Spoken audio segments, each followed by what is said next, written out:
តោះចាំមើលទាំងអស់គ្នាតើពីយប់3ថ្ងៃរបស់ខ្ញុំនៅមណ្ឌលគិរីខ្ញុំទៅលេងកន្លែងណាខ្លះ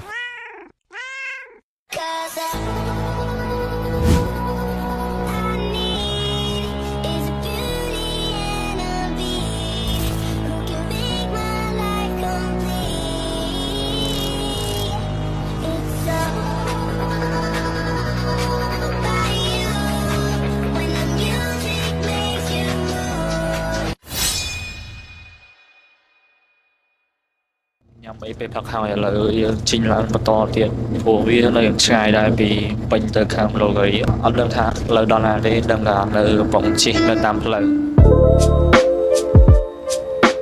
ចឹងថ្ងៃទី1ខ្ញុំចេញពីពេញម៉ោង4ផឹកទៅដល់មណ្ឌលគិរីខ្ទង់ម៉ោង1ម៉ោង2អីហ្នឹងហើយពួកខ្ញុំអត់ទាន់ទៅ check in កន្លែងគេងទេគឺពួកខ្ញុំឆ្លៀតមកថតរូបនៅកន្លែងផ្លូវអសអែហើយដោយសារតែវាចិត្តល្ងាចដែរជាលើកទី1របស់ខ្ញុំនៅលើទឹកដីខេត្តមណ្ឌលគិរីពេលខ្ញុំឈរលើទឹកដីមណ្ឌលគិរីលើកដំបូងខ្ញុំគិតថាក្តៅហើយព្រោះដោយសារទៅហ្នឹងទៅតាំងខែ3ជាកំពុងពេញក្តៅតែអត់អីទេដោយសារតែនៅមណ្ឌលគិរីហ្នឹងគឺត្រជាក់មែនតើទោះមិនក្តៅក៏ដោយតែខ្យល់មកវាលហើយដែរចឹងអត់អីវិញតែបើគ្នាទៅខ្ទង់ខែនេះប្រហែលជាទេសភាពស្អាតជាងពេលខ្ញុំទៅទៀត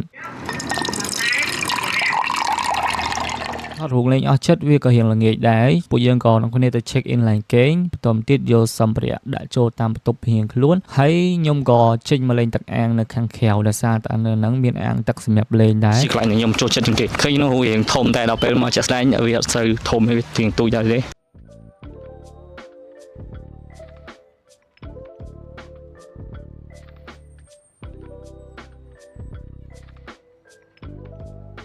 ក្នុងនឹងមាន4បន្ទប់នៅតាមផ្ទះមួយក៏មានអាងទឹកដែរតែវាទូចពេកចឹងខ្ញុំជីកមកលេងខាងក្រៅវិញណាមួយបានមើលទេសភាពផង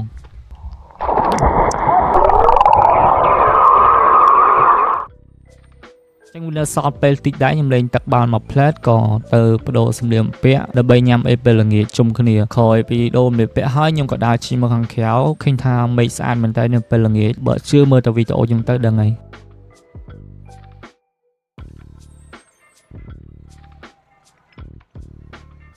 ហើយ resort ដែលពួកខ្ញុំគេងហ្នឹងគឺនៅ Pidoma នៅនេះវាមានច្រើនផ្ទះអញ្ចឹងបើយើងមកគ្នាច្រើននេះត្រូវហ្មងហើយសម្រាប់នៅកន្លែងនេះវាមានលក្ខណៈរៀងសួនវាលធំដែលយើងអាចធ្វើជាកម្មវិធីបានដូចគ្នាពេលញ៉ាំអីហ្នឹងខ្ញុំអត់សូវបានថតឲ្យអ្នកនរគ្នាមើលទេគ្រាន់តែពេលហ្នឹងមានការសូបអាហារជាមួយនឹងរបាំជនជាតិផងដែរអញ្ចឹងសកម្មភាពថ្ងៃទី1មានតែប៉ុណ្្នឹងទេជួបគ្នានៅថ្ងៃទី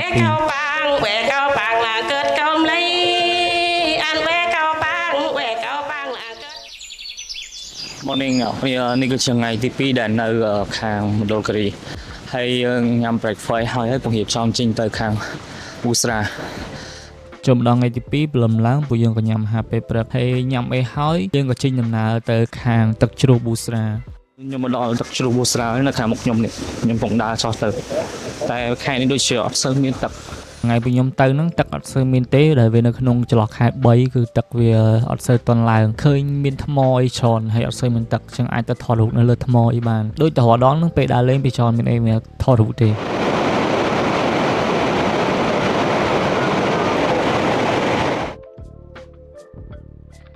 យើងថតរូបអីជុំគ្នាអីហើយអស់ហើយខ្ញុំដើរមករោងកាហ្វេផឹកតែនៅលើនេះក៏មានកាហ្វេមួយដែរគឺកាហ្វេ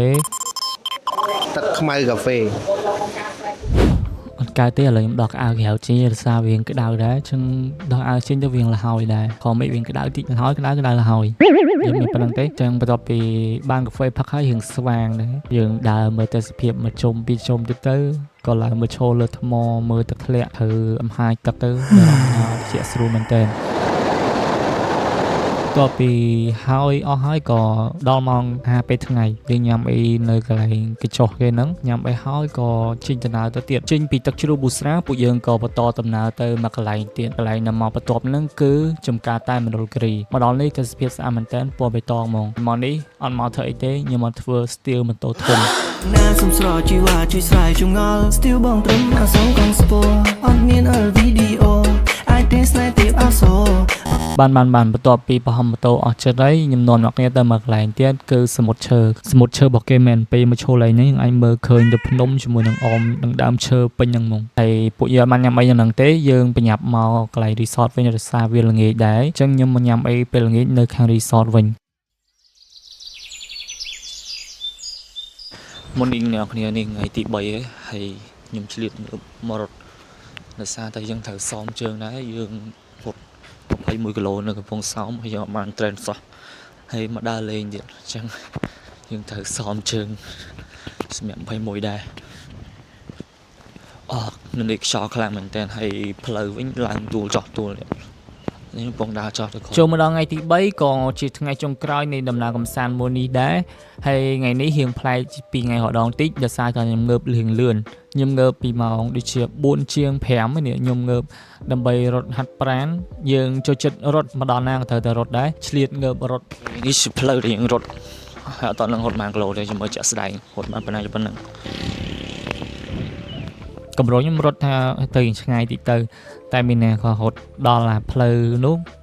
កន្លែងផ្ទះមួយនឹងមានឆ្កែក៏ដល់ឆ្កែវាស្វាគមន៍អញ្ចឹងខ្ញុំអត់ហ៊ានរត់ទៅមុខទៀតទេក៏សម្រេចចិត្តថាបកមកវិញនេះទៅជាក់មែនតើហើយខ្យល់បកខ្លាំងទៀតសម្រាប់បទពិសោធន៍រត់នៅនេះគឺវាហត់តែមួយទេហត់ត្រង់តែវាឡើងទួលរៀងខ្លាំងតិចបរិយាកាសវិញគឺត្រជាក់ស្រួលមែនតើបើរត់ពេលផឹកតែដោយសារតែបញ្ហាយើង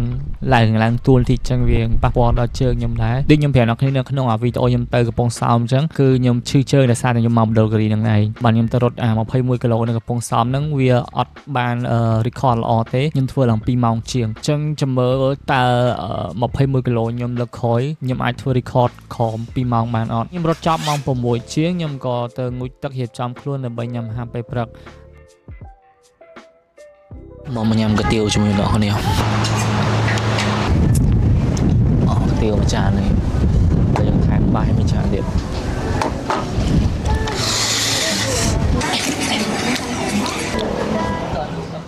ពេលញ៉ាំអាហារពេលព្រឹកហើយក៏រៀបចំអីវ៉ាន់ដើម្បីធ្វើការ check out កន្លែង resort តានេះជាថ្ងៃចុងក្រោយពួកយើងដើរលេងហើយពួកយើងក៏ direct មកភ្នំពេញវិញហ្មងថ្ងៃទី3នេះគឺពួកយើងទៅខាងភ្នំដោះកមុំសួស្តីអ្នកគ្នាស្វាគមន៍មកកាន់ថ្ងៃទី3ថ្ងៃនេះយើងមកដល់ខាងភ្នំដោះកមុំយើងមើលពីលើទៅឃើញមណ្ឌលគិរីទាំងមូលមកឃើញក្រោយខ្នងខ្ញុំអត់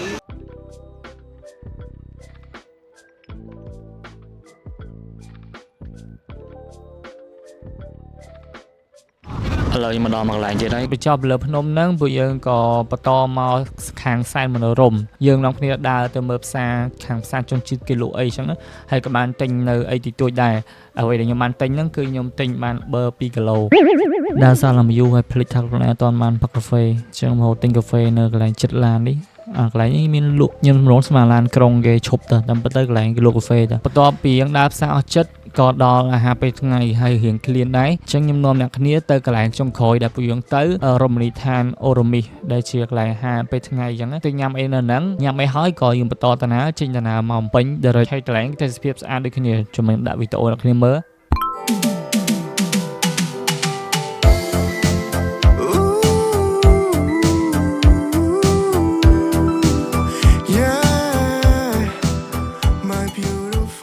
ចឹងដំណើរកម្សាន្ត trip របស់យើងក៏សំខេតឡើងវិញគឺមានតែប៉ុណ្្នឹងទេសង្ឃឹមអ្នកគ្នាចូលចិត្តវីដេអូមួយនេះតពីមើលវីដេអូនឹងចង់សួរអ្នកគ្នាវិញថាតើដំណើរកម្សាន្តរយៈពេល3ថ្ងៃ2យប់ប៉ុណ្ណឹងដើរលេងបានច្រើនកន្លែងអត់ចាំជួយ comment ខាងក្រោមផងបើមានកន្លែងណាអាច recommend ឲ្យខ្ញុំទៅលើក្រោយទៀតអាច comment ខាងក្រោមបានដូចគ្នាអរគុណអ្នកគ្នាសម្រាប់ការទស្សនាវីដេអូដល់វែងមួយនេះចឹងកុំភ្លេចជួបខ្ញុំស៊ីវ័យនៅវីដេអូក្រោយទៀតបាយ